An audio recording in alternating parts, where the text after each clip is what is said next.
Hey Kelly, I wanted to provide you some information about the energy systems in the body and how calories affect your hormones, and why calories are important. So I have a whole lot of visuals for you. So if you want to go back and pause this, then you have this information, or if you want to ask me further questions, then you have resources, okay? So we're gonna start out, I'm gonna basically treat you like you're one of my nutrition clients and you're seeing me for the very first time. So I'm just gonna educate you on a whole lot of things you may or may not know. So here we go.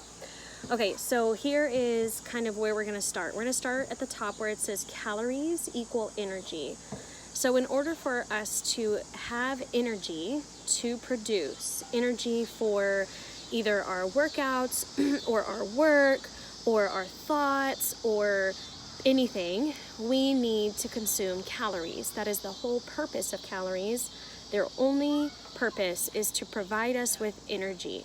That is our fuel for our body in order for it to function properly. Okay, so if we look at nothing else on here and we say calories that we intake equal energy, and I don't eat a lot of calories, then what happens to my energy?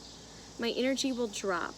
So if I need a specific amount of gas in my tank in order to get a distance, say I want to drive 10 miles and I have 2 miles in my gas tank, then I'm only going to get 2 miles. It doesn't matter what I do, I'm not going to force my car to go all 10 miles. I am going to get 2 miles before my car putters out and I don't have any more gas in my tank. That's what happens with our body.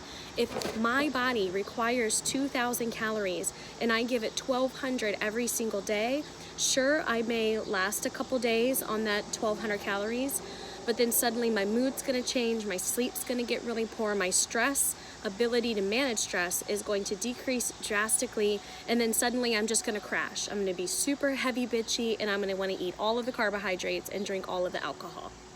Sound familiar? So we have to have energy coming in through our caloric intake. Okay, so what are calories?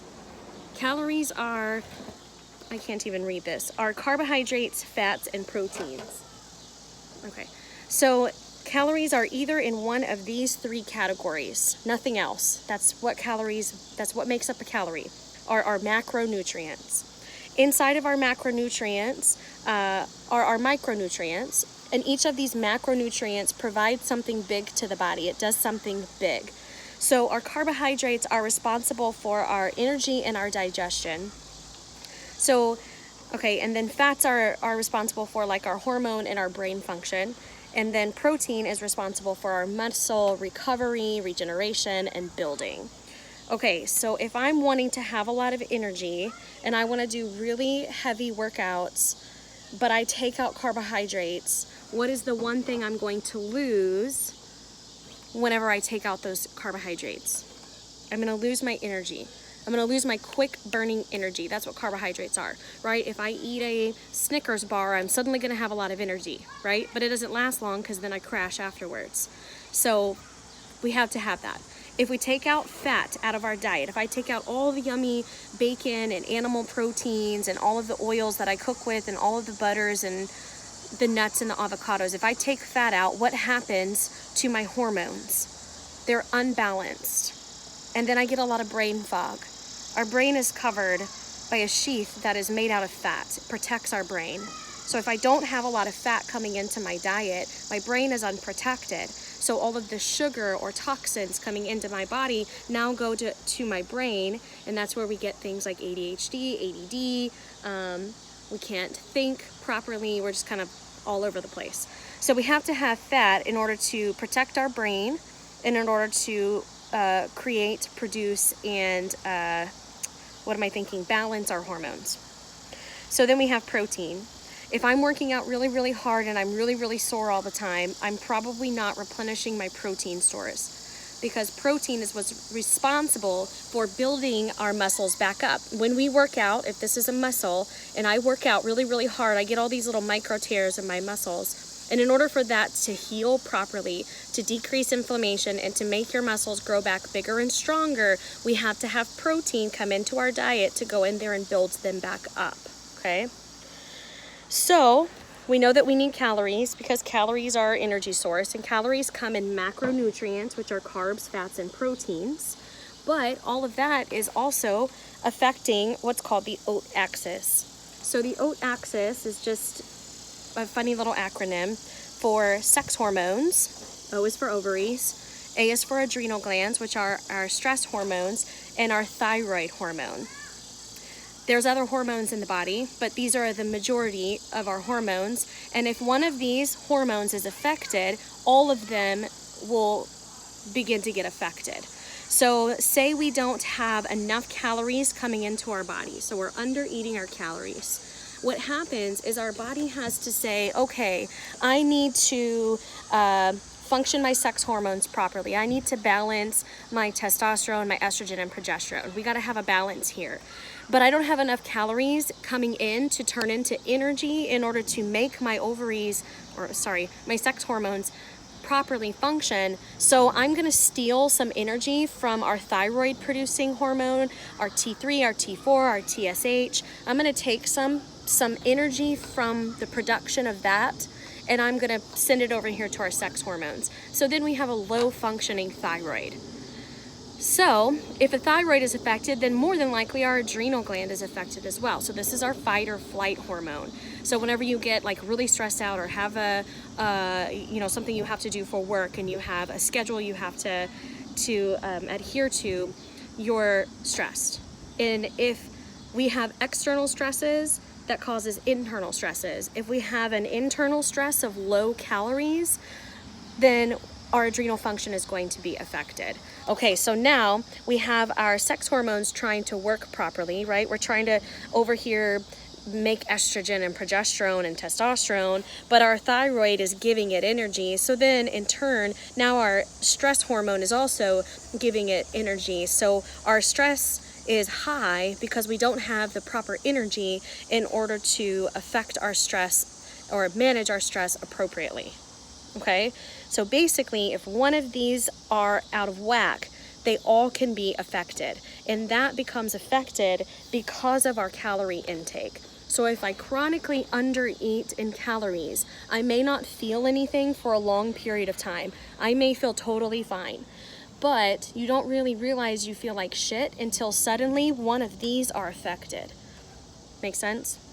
So here I am eating 1,200 calories for my entire adulthood, and then all of a sudden I get into my mid-40s and menopause is coming, or stress from work is coming, or something is changing within my body. Now suddenly my body can't handle 1,200 calories. Now my body needs 1,400 calories in order for it to function properly. So your caloric intake is not just a number that affects your percentage of body fat. If your body fat and your weight is affected, one of these are probably the culprit. It's not the amount of calories that you're consuming. Something down here is affected. And in order to get all of these to be appropriately functioning, we have to address the caloric intake. So bear with me, this isn't necessarily what will happen, but most of the time, if we are chronically under eating, in order to fix our hormone production, this little OAT axis down here, balance out everything, we have to increase our calories very slowly and strategically. But what might happen is we might gain a little bit of weight because your body's trying to figure out, okay, I was not allowed this amount of energy, now I have it and I don't know what to do with it. So now it's going to take this adjustment period before your body's like, okay, now I have these extra calories and I can take them and I can use them for things. How fun is that? Now I actually have the appropriate amount that I need. But at first your body's like, whoa, this is a whole lot. I don't know if I can handle this. Let me store it for a little bit and see just what happens. Okay, so now let's kind of talk about the different energy systems. So if we look up here, we have the glycolytic and the oxidative energy systems in our body. So we're either burning glycogen or oxygen. Your glycolytic system is a carb burning system. It is I'm covering it up. Can I read my own stuff? So it's carb burning, it's more high intense. Your heart rate will be higher whenever we're burning our glycolytic system. So when we're doing high intense exercise, where our heart is really pounding and we're breathing really heavy, we're burning a whole lot of carbohydrates. Okay, we are in a fight or flight situation. Our body does not know the difference between running from a cheetah or exercising high intensity. So if I have a very high stress job and I am putting a whole lot on my adrenal glands already because of what's going on with work and the environment and life and the pandemic and the COVID and all this crap, and then I also am doing nothing but high intense exercise, my body is stressed the fuck out. It's like, why are we always in fight or flight? Why are we always running from cheetahs? It doesn't know the difference. So it burns a ton of carbohydrates. So anytime that you overeat, your body grabs a hold of anything that you've overate and it stores it as fat, because it's like, holy shit, we're gonna have to run from a cheetah again. So we need to store this for the next time that we have to be in this fight or flight state. So we have a high heart rate, we're in fight or flight state. This is causing us to be more stressed out. And then if we're in that state, we potentially are wasting our muscle. So instead of building muscle, we are burning through muscle and storing more fat. I hope that makes sense. So the other opposite side of that is your oxidative system. So this is where we're burning more fat. This is a low intense type of exercise. This is like, instead of always being balls to the wall, maybe I'm keeping my heart rate at a specific amount so that I don't have to take more breaks, or I'm not in constant fight or flight. It's a heart rate that you can maintain for a longer period of time. So think of like an endurance type heart rate. It doesn't mean you have to do like endurance running or yoga or whatever it may be.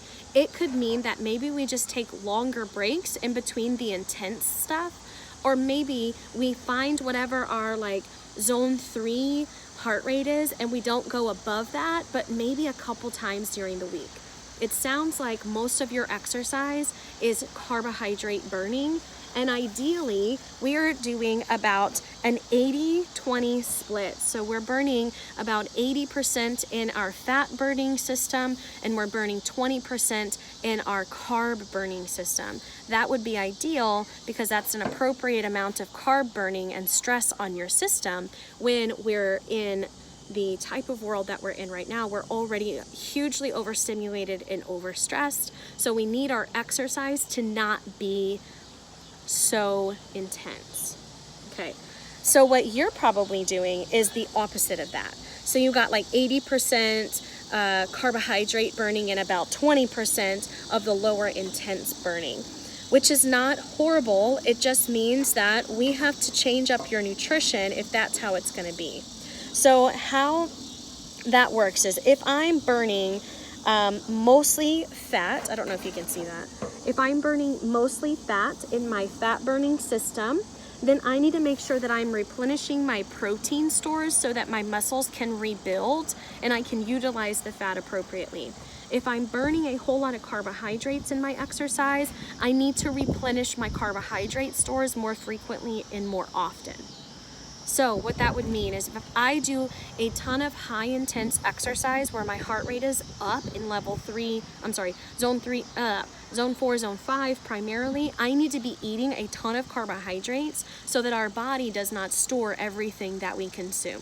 Okay? If I'm burning a ton of carbohydrates, I need to replenish my carbohydrate stores. If I'm burning a whole lot of fat, I need to be replenishing my muscle stores. Okay? So next I have like probably what your week might look like down here at the bottom. So if we are trying to, okay, let's stop this for a second. So if you're eating 1,200 calories a day right now, and I was dead serious when I said a sedentary person doing absolutely no movement is eating 1,100 to 1,200 calories a day in order to function all of this well. If you're eating under, you're not functioning well, okay? If you're incredibly sedentary and do nothing, you don't need more calories. But the more active your body is, the more high stress your body is, then the more calories that your body requires, okay? So you're an active individual, you have a high stress job, you need to be eating more calories because eventually all of this is going to be affected, okay? So ideally, we're doing something like a 1,500, if you can see down at the bottom, like every single day of the week, we're eating approximately 1,500 calories. And this is just like for an example. But if you're eating, say, 1,000 calories every single day, Monday, Tuesday, Wednesday, Thursday, but then holy shit, Friday gets here and I literally cannot wait to have alcohol and chips and salsa. And then Saturday gets here and I'm like, fuck it, let's order pizza. And then Sunday gets here and we go out. We're overeating on those 3 days. You see my sad faces? So we go all week long starving ourselves because we're trying to maintain a specific weight and body fat. And then on the weekend, we're like, fuck it, I'm so ravenously hungry. I have absolutely no control over myself now. And we just do whatever we want. So then what ends up happening is on Monday when we wake up, we're bloated, we're lethargic, we're really moody, we're really bitchy. We feel like crap. We use the bathroom a whole lot. And we feel like that on Tuesday too, because we did 3 days worth of damage. And then on Wednesday, we might start feeling good. And then by Thursday, we feel great. We're like, yeah, I can see my abs. I feel really great. My clothes fit amazing. I wish I could look like this all the time. And then boom, the next day's Friday and we start the cycle all over again. So we can never feel good because we're constantly making ourselves feel bad because we do 4 days of really awesome nutrition and really awesome workouts. And then we do 3 days of completely destroying ourselves. So what we would ideally want to do and make it more realistic for any individual, not just you, is every single day we eat this exact same amount of calories. But inside of that amount of calories, you have some room to play with. So as long as I am hitting my protein intake for the day, my fat intake for the day, and the carbohydrate intake for the day, because those are our energy sources that are going to make our hormones function properly, then it doesn't matter what's within that 1,500 calories. We just have to make sure that we hit those numbers every single day. So Monday, let me flip this page. To give you an example, down here. So Monday we may eat, let's see, I'm horrible at this. Monday we may have for breakfast, we have a half a cup of oats and a collagen protein with berries and some pecans. And then for lunch, for a snack, we might have almonds and carrots and hummus. For lunch, we have a meal. So chicken, veggies, and rice. For dinner, we have another protein, a veggie, and a carbohydrate. And then we have something like a protein shake at night. So what if we did that Monday through Friday, and we're maintaining a 1,400 to 1,500 calorie intake, and then Friday hits, and then maybe on Friday we have the same breakfast, we have a lighter lunch, we have our snack, and then for dinner we have a heavier carbohydrate, we make sure we have enough protein, and then we definitely still have a vegetable, and we account for our alcohol as a carbohydrate, but we're still maintaining 1,500 calories. So you can still have whatever it is that you want to have on the weekend, as long as you still hit your protein, carb, fat intake for the day, and it's within your caloric intake. So that's kind of where we want to get to where it's realistic long-term eating, okay? And then I'm just going to break down carbs, fats, and proteins for you really quickly. So carbohydrates, they have micronutrients in them, which are vitamins, minerals, and fiber. So they come in things like oats, beans, lentils, rice, all vegetables, all rooted vegetables, all fruits. So we get the vitamins, minerals, and fiber from those things. So think of whenever we talked about digestion as part of your carbohydrates, if I have really poor digestion, I potentially am not having enough of our fibrous foods. So our digestion is just really, really poor, and we're not able to get that Friday, Saturday, Sunday nutrition evacuated out of our body because we don't have enough fiber moving through it. Vitamins and minerals, are also responsible for brain function, just everything, eyesight, skin, all of that, that. Oh, bug. And then we have our protein. Protein is basically all of our animal products, and then some nuts and seeds, and then let's see, some lentils and beans have it too, but I wouldn't say it's enough to count them really as a protein. Eggs are obviously a protein as well, but I would say basically all animal products is where you need to get your protein from. If not, then protein powders. Then we want to make sure our protein powders don't have a lot of junk in them. So if it's more than about 6 to 8 ingredients,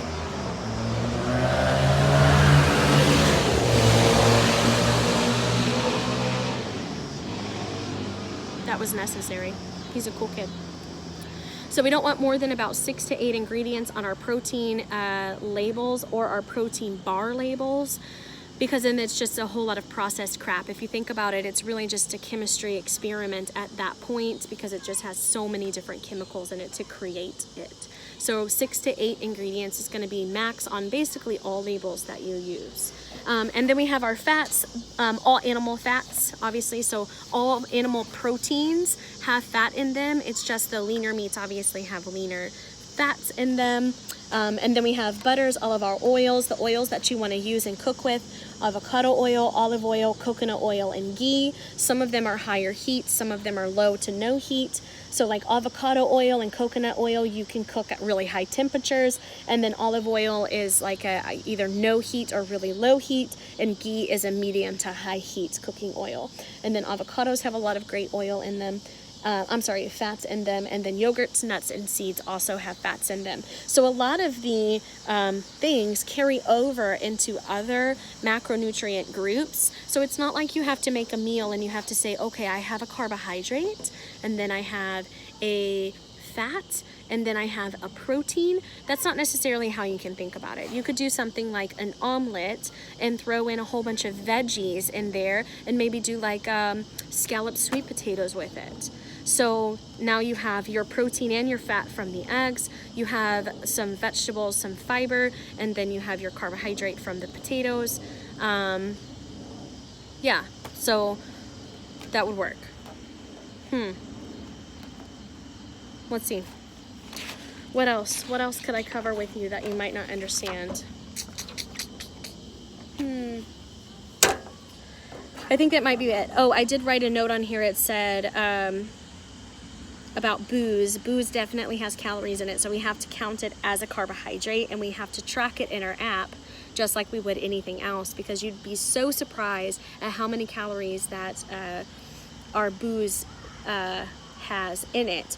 So if I'm going out to dinner, I do this all the time. If I'm gonna go out to dinner and I wanna drink a lot, I make sure I have a lot of protein, and then I just drink my carbohydrates. So yeah, don't post that online so people can see it, because I don't want them to know that I'm an alcoholic. Anyway, so what I want you to get from this is I want you to slowly increase your caloric intake. I'll send over like some sample like days of what it would look like to maintain like a 14 to 1500 calorie day diet, even on the weekends whenever you eat junk food, so you can see how realistic it is. And basically we would want to go from, say you're eating 1200 calories a day, we wouldn't want to go more than 1400 calories a day, because it takes 3500 calories in a week to overeat in order to gain a pound of fat. So we want to make sure we don't overeat too much. We just gradually increase the number day over day, and that we're definitely hitting our protein intake, because protein actually satiates you or keeps you fuller for a longer period of time. So if, when in doubt, at least hit your protein target. Yeah. Okay. Well, I love you. Hope this was helpful. Let me know if you have any further questions. I tried to talk really fast so this video wasn't super long. So if you didn't understand anything, just text me, let me know. Bye.